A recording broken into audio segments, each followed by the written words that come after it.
Nós abrimos o programa de hoje falando sobre um problema cada vez mais comum no Brasil, os crimes cibernéticos. E agora você vai acompanhar a reportagem completa sobre essa ameaça digital que entrou no alvo de uma nova legislação.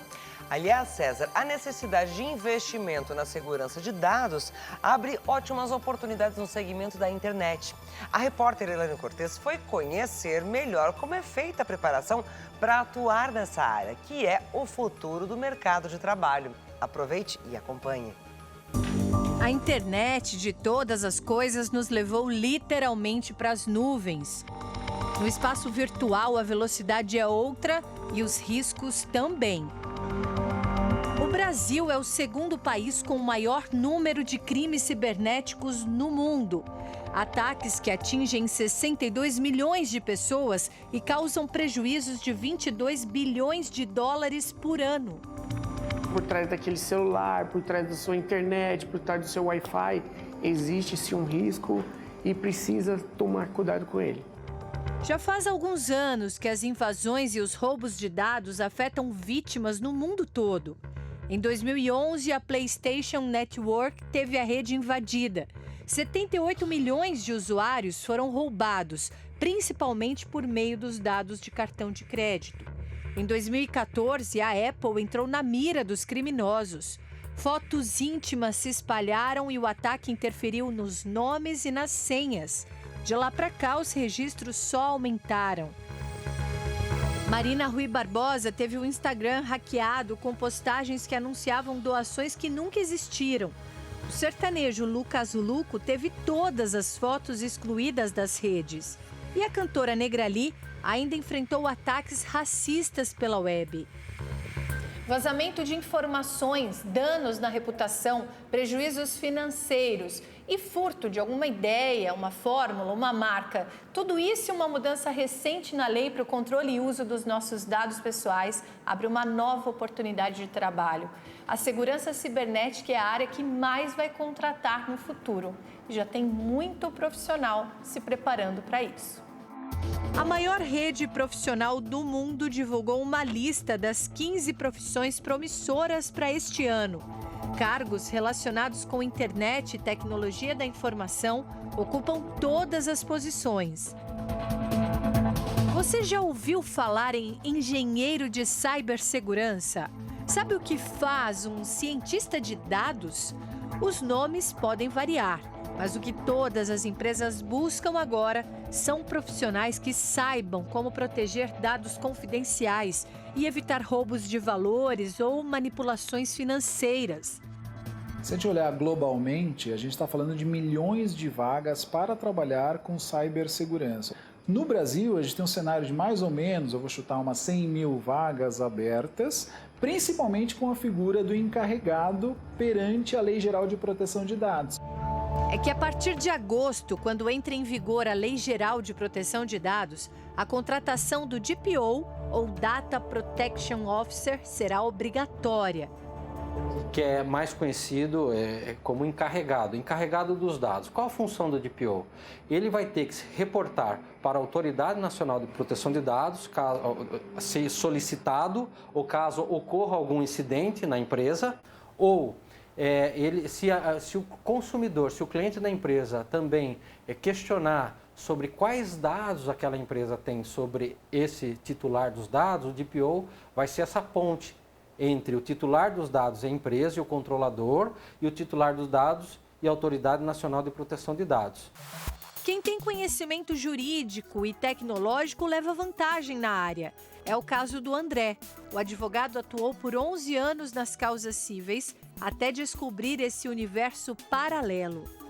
Eu estou encantado por essa nova área, né? Essa nova área ela é o futuro, né? Eu entendo que o século XXI, ele vai ser pautado pela economia baseada em dados. André saiu de Sorocaba, no interior de São Paulo, em busca de qualificação na capital, onde foi aberta a primeira escola de cybercrime do país. Para as empresas, elas estavam tendo problemas sérios devido ao cybercrime, com uma exposição grande, porque as equipes internas não sabem reagir a um incidente cibernético, não sabem lidar com crime. Não faz muito sentido mesmo a empresa estar acostumada a lidar com o crime. Então, exatamente por isso, nós procuramos capacitar os funcionários das empresas para que a empresa diminua a sua exposição depois que o incidente acontece. A média de remuneração depende do setor e do tamanho da empresa. Os salários variam entre 8 e 15 mil reais. E se os cargos tiverem alguma função de liderança, a remuneração pode dobrar, chega a 30 mil reais por mês. Eu estou diante de um ex-hacker que agora é perito digital e foi contratado há exatamente uma semana.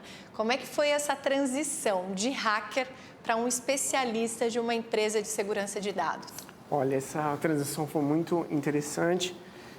Esse termo hacker, essa palavra hacker, muitas pessoas olham como uma pessoa mal intencionada. E, na verdade, um hacker ele é uma pessoa que ele estuda muito para obter informações de certa tecnologia, de sistema. Ele testa a tecnologia. Exato, ele testa a vulnerabilidade, ele testa o sistema em si quando funciona. E, a partir desses testes, quando ele utiliza isso para fazer o mal, então ele deixa de ser um hacker para se tornar um criminoso. Isaac descobriu uma fraude nos cartões usados no transporte público do estado. Identifiquei como é que a fraude era cometida e fiz algumas simulações para ver se realmente era possível aquela informação que eu tinha obtido. E era? Era possível. Então eu fui atrás, vi como funciona a tecnologia e identifiquei alguns pontos de vulnerabilidades desses sistemas. O caso foi apresentado durante o encontro de um grupo de estudos da escola e ele passou de analista de bilhetagem para consultor no setor de fraudes da empresa. Acabei sendo um contratado aí devido a algumas habilidades extracurriculares. E o professor virou o empregador dele. Os melhores talentos, historicamente, vão saindo do Brasil, inclusive. Justamente porque o mercado está muito aquecido fora do Brasil também, principalmente onde se paga em dólar, euro, libra esterlina. Uma pesquisa revelou que as empresas só buscam ajuda especializada depois que sofrem esses ataques. O levantamento diz que 56% das buscas por orientação sobre como responder a um incidente de segurança desse tipo ocorreram após terem sido vítimas de transações não autorizadas. Bernardo se antecipou. Um possível ataque colocaria o negócio todo em risco. Ele é dono de uma plataforma que compara modalidades de investimentos financeiros. Quando você faz uma busca de investimentos, e qualquer busca de produto ou serviço financeiro, o mais importante para encontrar a opção ideal é entender o seu perfil como consumidor. Então, quais são as suas necessidades financeiras, qual é o seu perfil financeiro, o seu perfil de consumo. Depois, a etapa mais vulnerável, de compartilhamento dos dados cadastrais. Essa já é uma informação sigilosa e de propriedade, de acordo com a nova lei de proteção de dados, de propriedade do consumidor. Então, esse primeiro conjunto de informações ele já é resguardado por nós. Um segundo conjunto de informações muito importante é justamente as suas informações cadastrais. Então, onde você mora, seu comprovante de residência, o seu CPF, o seu RG, o seu salário ou a sua remuneração, o seu patrimônio, ele é acessado por muitas empresas e acessado por nós. E precisa ser resguardado também e protegido de uma forma muito relevante. Os profissionais estão espalhados pelo Brasil e trabalham de forma remota. Se não fosse assim, ele não conseguiria preencher as vagas. É uma mão de obra escassa, é uma mão de obra cara no Brasil e muito disputada. A gente vai invadir um pouco aqui a reunião, a conferência, para fazer uma pergunta para o Patrick, que está lá no interior do Rio Grande do Sul. Patrick, muitas propostas de trabalho, tá difícil escolher? É difícil escolher, sim. A área de segurança da informação ela nunca tem sido tão valorizada quanto hoje em dia. Você está sendo disputado no mercado, é isso? Com certeza, o analista de segurança e o gerente de segurança ele é muito disputado e, conforme eu disse, quanto mais a segurança e a privacidade do usuário for levada em consideração, maior vai ser a responsabilidade e, consequentemente, maior o salário recebido. Ou seja, Isso te preocupa? Isso me preocupa, essa conversa está me preocupando. Se você está em busca de inovação, a profissão do futuro já promete. Chegam bastante propostas através de redes sociais, mas em média é coisa de 10 por mês, mais ou menos. 10 propostas por mês. Por mês, né? Uau!